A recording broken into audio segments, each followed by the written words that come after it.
Hi everybody, I'm Aera. I work at the Queen Anne DreamClinic, and I'm here today to talk about positional releases, which help support you against gravity. Gravity pulls us down all day long, which helps contributes to pain and stress in our bodies. A positional release is something that I like to do with clients who have like very dense or very firm tissue and they're in pain. So rather than kneading and digging my elbow into those spots, I simply take the part that I want to put into positional release and I move it passively into the relief position. I hold that position anywhere from a minute to 2 minutes or until the client feels a release. I'm going to show you how to do a few effective techniques that you can do at home to help support yourself against gravity and reduce pain throughout the brachial plexus, the arm and shoulder region. Brachial plexus is a nerve bundle that comes out of your neck, your cervical spine. It goes down behind your pec minor, out your armpit, splits off at the elbow, and goes into the hands. So then you will have your median nerve, radial nerve, and ulnar nerve.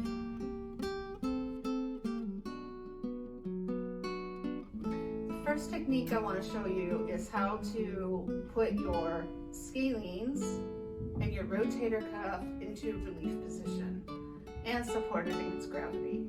So all day long we're moving around, we're looking at our phones, we're on the phone, we're typing and all that stuff. These muscles especially get tense, and the nerve bundle goes in between these muscles and goes underneath your collarbone and then goes down pec minor.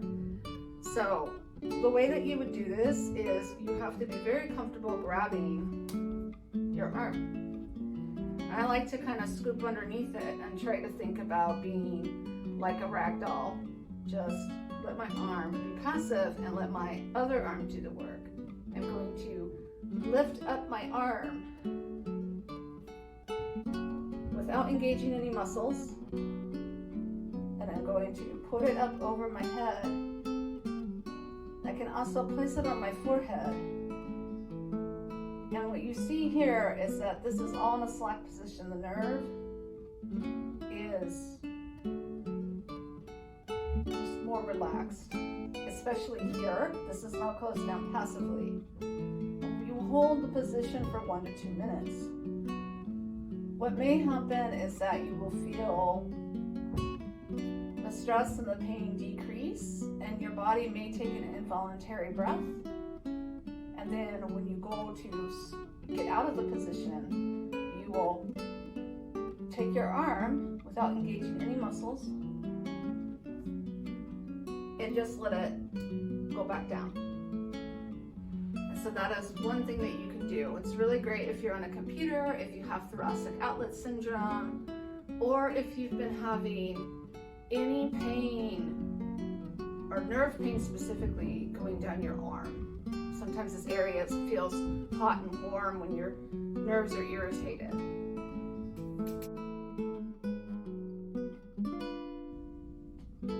This next one is for your pecs and your biceps. So we started at the top in the last one for scalenes and rotator cuff, and now we're moving down the arm. The way that you would do this is you take your arm, bend at the elbow, scoop under your elbow, bring it across your body, and hold. You're not putting a stretch anywhere. Let your wrist go limp. For an added effect, you can tilt your head towards your shoulder, and that will put even more slack on your nerves. Especially if you have nerve tethering, this can be a great way to relax everything before you do your prescribed nerve flossing exercises that are often given by a physical therapist to help with tingling or shooting nerve pain associated with Thoracic Outlet Syndrome and Carpal Tunnel. And again, you will hold it for 1 to 2 minutes or until you feel release. These are very easy and safe to do. And if you are able to move your body into these positions, they will help you with your quality of life in terms of pain management. When you go to get out of it, if you have tilted your head towards your shoulder, put your head back into a neutral position and then let your arm down. Do not engage any muscles. Move it down. And then you can move it after that point. This next one is specifically for when you have a tingling sensation or pain that goes down the back of your shoulder. There's a nerve there called the dorsal scapular nerve, and sometimes it gets irritated. That nerve is through and below the trapezius muscles. Our traps get very tight when we're at a computer working on a mouse.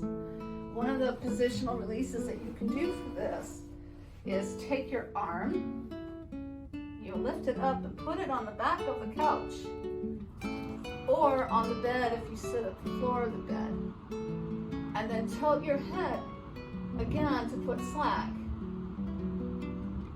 And this is a relief position for that nerve, as well as nerves that are coming out of your scalenes and into the fingers. It's also great when you have that really tight pain when you turn your head after you wake up, when you're sleeping wrong. Sometimes you have a pinched nerve feeling. This can help with that. It's great for neuritis as well, which is an inflammation of the nerves. When you're done, of course, bring your head back up. Take your arm, bring it down, and then you can move it. So this next one is for putting slack, a positional release to support you against gravity for your wrist and all the muscles of your forearm, as well as the nerves that have branched out from your elbow into your hand. If you have a table, that's easiest, but if you have a nice arm of your couch, you can do that. Or if you are sitting down by your bed, you can put your arm on your bed. Just make sure you do everything passively, that you are not engaging any of the muscles or fighting it. Just simply take your arm, put it on the table, slide your hand under your wrist, bend your wrist and curl your fingers a little without engaging in a stretch. These are not stretches. You can again tilt your head towards your shoulder, and that will help relax even more. And again, you want to hold each position for 1 to 2 minutes or until you feel release. When you are done, simply put your hand back down, open your fingers, bring your head up. To do the other side, take your arm and turn it. Slide your hand underneath your other hand, bend it back, straighten your fingers out, but do not engage the stretch. Tilt your head towards your shoulder if you would like. And again, 1 to 2 minutes. This is great for people who type a lot, play guitar, writers, artists, especially painters, people carving with carving clay or carving wood. If you have carpal tunnel, this could also be helpful, but don't try to put your hand into a position where you're going to engage the median nerve and cause tingling. When you're done, put your hand back down, bring your head up, and then you can move your arm.